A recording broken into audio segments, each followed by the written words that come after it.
Super star Krishna గారు, శ్రీదేవి గారు జంటగా నటించినటువంటి 88 నాటి సినిమా మహారాజశ్రీ మాయగాడు.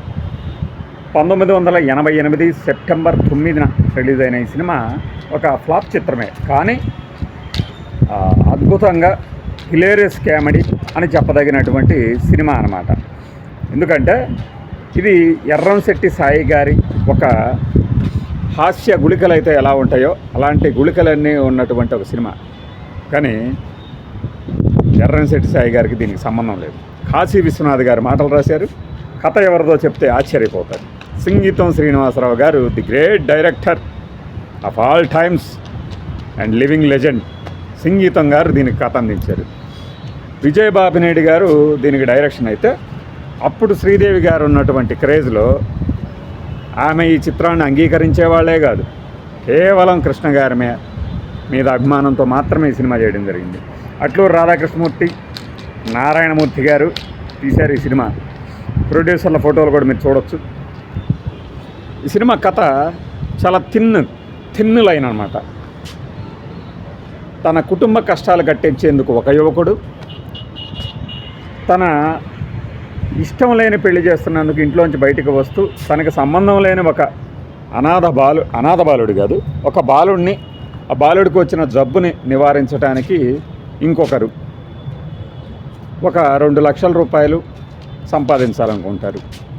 అది ఎలా అన్నదే ఈ చిత్రకథ. ఇందులో బ్రహ్మానందం గారు బుర్రమీసాలతో, అట్లానే పద్మనాభం గారు, వంకాయల గారు, ఇంకా మనకి హరిప్రసాద్ గారు, విద్యాసాగర్ గారు కనిపిస్తారు ఇతర పాత్రలో. సత్యనారాయణ గారు ఒక పాత్ర, అలానే రాళ్లపల్లి గారు, వీళ్ళందరూ కాకుండా ఇక మనకి రాజ్కోటి గారి మ్యూజిక్ అద్భుతంగా ఉంటుంది. ఆ రాజ్కోటి గారి మ్యూజిక్ మనం చెప్తున్నాం కదా, మీకు వీడియో చివరిలో ఒక బిట్ ఉంటుంది, శ్రీదేవి గారు డ్యాన్స్ చేసిన బిట్. ఇది చాలామందికి ఇష్టం, దానికోసమనే మనకు స్ట్రైక్ పడినా పర్లేదు, చివరిలో పెట్టేస్తున్నాను ఆ బిట్. ఇది శ్రీదేవి గారి కళ్ళతో హావభావాలు పలికించటం అనేది ఈ సినిమాలో మీరు చూస్తారు. నూతన్ ప్రసాద్ గారు ఒక క్యారెక్టర్ చేశారు. నూతన్ ప్రసాద్ గారి కూతురు జయమాలిని గారిని లవ్లో దింపే ఒక బెచ్చగాడు సుబ్బలేఖ సుధాకర్ గారి ఇంట్లో కొన్ని కనిపిస్తాయి అన్నమాట. జీవితంలో అడుక్కోవడం నేర్చుకో, ఏ స్థాయికైనా ఎదగొచ్చు లాంటి సూక్తులన్నీ పెట్టుకొని ఉంటారు ఆయన. నూతన్ ప్రసాద్ గారు తన కూతుర్ని పెళ్లి చేసుకోవడానికి కృష్ణ గారిని అంగీకరించేయాలని చెప్పేసి విశ్వ ప్రయత్నాలు చేసి అందులో భాగంగా కృష్ణ గారిని వెతుకుతూ నగరానికి వస్తారు.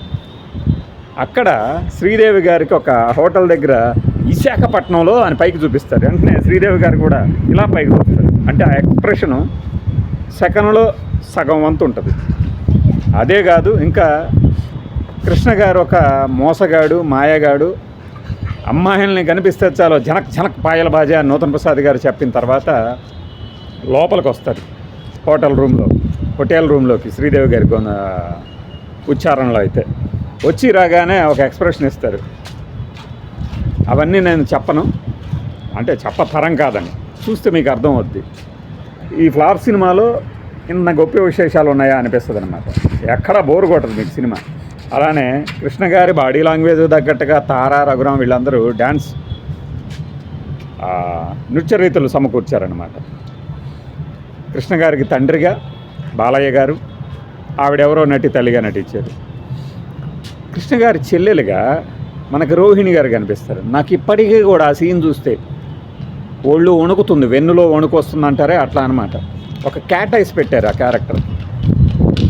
ఒక పెళ్లి సంబంధం వచ్చి చెడిపోతే దానిని సాకుగా చూపించి ఇంట్లో వాళ్ళు ఆమెను తిట్టిపోస్తున్నప్పుడు దానికి ముందు ఒక సన్నివేశం ఉంటుంది. చచ్చిపోయిన దానిలాగా పడుకొని ఉండిపోయి దగ్గరికి రాగానే, అంటే జయమాలిని గారి దగ్గరికి రాగానే హఠాత్తుగా భయపెడుతుంది. ఆ భయపెట్టడంతో ముందు ఆ జయమాలిని గారికి ఏమో కానీ చూస్తున్న ప్రేక్షకులకి దెబ్బకి ప్యాంట్ దడిసిపోద్ది. అట్లా ఉంటుంది అక్కడ ఎక్స్ప్రెషన్. ఇప్పుడు అలాంటి రోహిణి గారే ఇప్పుడు చిన్న నటులకి, ఓమాదిరి నటులకి తండ్రిగా నటిస్తూ తన నటనా జీవితాన్ని కొనసాగిస్తున్నారు. చాలా ఒక ఇండిపెండెంట్ లైఫ్ లీడ్ చేస్తున్నారు ఆమె. ఈ సినిమాలో ఆమె ఆ క్యారెక్టర్ చేసిందంటే ఈ తల్లిదండ్రులు ఇంట్లో వాళ్ళ సూటిపోటి మాటలు భరించలేక ఒక యువకుడితో పారిపోతుంది. పారిపోయిన తర్వాత తిరిగి ఈ హోటల్లో మన కృష్ణ గారు, శ్రీదేవి, అట్లానే ఈశ్వరరావు గారు, మరొక యువతి, అలానే ఇంకొక జంట, వీళ్ళందరూ ఉన్న హోటల్లోనే తెలియకుండా దిగుతారు. ఆమె చేతిలో ఒక రెక్క ఉంటుంది. ఆ సౌండ్ చేస్తున్నప్పుడు కృష్ణ గారికి తన చెల్లెలు గుర్తొస్తుంది. తన చెల్లెల్ని వెతుకుతూ వస్తూ ఆయన తనని ఎక్కడ గమనిస్తారో అని ఈ అమ్మాయి అప్పటికే, రోహిణి గారు అప్పటికే ఈ మన డ్రగ్స్కి అలవాటు పడి ఉంటుంది. తన వెంట లేవ తీసుకొచ్చిన వాడు ఆ పని చేస్తాడు.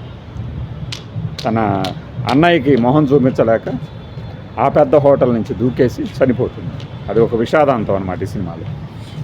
ఈ కృష్ణ గారు శ్రీదేవి మధ్య వచ్చే సన్నివేశాలు చాలా అలరిస్తాయి.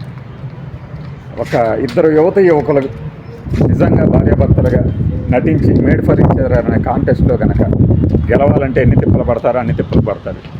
చివరిలో విద్యాసాగర్ గారు మన కృష్ణ శ్రీదేవి మాట్లాడుకుంటున్న విషయాన్ని విని మన బ్రహ్మానందం గారితో పాటే ఈ జంటకి మనము 2 లక్షల రూపాయలు కాదు 5 లక్షలు ఇద్దాము అంటారు. అదేంటి వాళ్ళిద్దరూ అసలు ఆదర్శ దంపతులే కాదు, మామూలు దంపతులు కూడా కాదు కదా అంటే, లేదు ఇప్పుడు చూసాం కదా వారి ఆదర్శం. మనం ఆదర్శ దంపతులు నిజంగా పెళ్ళైన తర్వాత ఇంకా ఇంతకన్నా గొప్పగా ఉంటారు కాబట్టి ప్రైజ్ మనీ కూడా పెంచుతున్నాం అంటారు. ఈ మధ్యలో హరిప్రసాద్ గారి అబ్బాయినే శ్రీదేవి గారు తీసుకొచ్చి పెంచేది. ఆ అబ్బాయినే తిరిగి హరిప్రసాద్ గారు చివరిలో తెలుసుకుంటారు తన బాబునే వీళ్ళు కిడ్నాప్ చేశారు అనుకుంటారు కానీ కిడ్నాప్ కాదు. ఆ క్రమంలో ఆయన దగ్గర కూడా మార్కులు కొట్టేస్తారు తెలియకుండానే ఎవరు వచ్చారు ఏంటి అని. చివరిలో క్లైమాక్స్ ఫైట్లో కూడా శ్రీదేవి గారు మైక్ పట్టుకుంటే మూతి నుండి మేసం అవుతే ఆ ఫైటింగ్కి వచ్చినటువంటి సాహుల్ మాస్టరు చూసి నవ్వుతారనమాట. అది అంతా అసలు మేము కృష్ణ చిత్రాలయాలు చూసాము నర్సరాపేటలో. నవ్వులే అనమాట. మేము ఒక సినిమా అనుకొని వస్తే ఇంకొక సినిమా అద్భుతంగా ఉంటాయి. పాటలు సూపర్ అనమాట. ఆ కాస్ట్యూమ్స్ కానీ అయితే కృష్ణ గారి బాడీ లాంగ్వేజ్ తగ్గట్టుగా చెప్పాం కదా, ఒక యోగా టైపు డ్యాన్స్ మాస్టర్గా డ్యాన్స్ లేపిస్తారు అక్కడ ఆ హోటల్లో. అదొక పాట. అంటే సందర్భానికి తగినట్లుగా అన్ని పాటలు అలరిస్తాయి. కృష్ణ గారి అభిమానుల్ని ఇది ఆయన క్యారెక్టర్ పరంగా నిరుత్సాహపరచవచ్చేమో కానీ ఆ సినిమా పరంగా టైంపాస్ సినిమాగా అయితే మిగిలిపోతుంది. ఈ మహారాశ్రీ మాయగాడు రన్ గురించి వాయిస్లో చెప్పుకుందాం. శ్రీదేవి గారి చరిష్మా ఏంటి అనేది ఈ సినిమా తెలియజేస్తుంది అన్నమాట. ఎందుకంటే ఆమె అప్పటికే నెంబర్ 1 హీరోయిన్ అయిపోయి హిందీలో కూడా చేస్తూ విజయబాబినీడు లాంటి దర్శకుల సినిమాల్లో అందులో ఇలాంటి చిన్న చిన్న కథల్లో నటించే ఇది కాదు. అప్పటికి ఆమె స్థాయి ఎక్కడికో వెళ్ళిపోయింది 88కి. కానీ సూపర్ స్టార్ గారికి మీద ఉన్నటువంటి అభిమానంతో ఆయన ఎప్పుడు అడిగితే అప్పుడు డేట్స్, ఈ ప్రొడ్యూసర్లకి ఇది మొదటి సినిమా, ఆయన ఎప్పుడు అడిగితే అప్పుడు డేట్స్ ఇచ్చేవాళ్ళు ఎంత బిజీగా ఉన్నా కూడా. అది వాళ్ళిద్దరి మధ్య ఉన్న అనుబంధం. ఆ అమ్మాయి చిన్నపిల్లలుగా ఉన్నప్పటి నుంచి, అమ్మాయి అంటున్నాను నేను, శ్రీదేవి గారు చిన్నప్పటి నుంచి శ్రీదేవి గారు కృష్ణ గారి ఇంటి ఎదురుగా పెరిగి మెడ్రాస్లో ఆయన పక్కన చిన్నపిల్లగా చేసి ఆ తర్వాత హీరోయిన్గా చేసి హిందీకి కూడా ఆయన ద్వారానే వెళ్ళి అంత పేరు తెచ్చుకున్నారు కాబట్టి అంత కృతజ్ఞత అనమాట. ద సేమ్ టైం అంత చనువుగా ఉండే కృష్ణ గారు అయినా సరే ఎప్పుడు సెట్లో ఒక్క మాట మాట్లాడరు, వేరే మాటలు అనడం నాకు ఎప్పటికీ ఆశ్చర్యం. ప్రతి వీడియోలో ఇప్పటికీ నాకు తెలిసి 100 సార్లు చెప్పుకుంటాం. ఇది ఈ సినిమా గురించినటువంటి జ్ఞాపకం.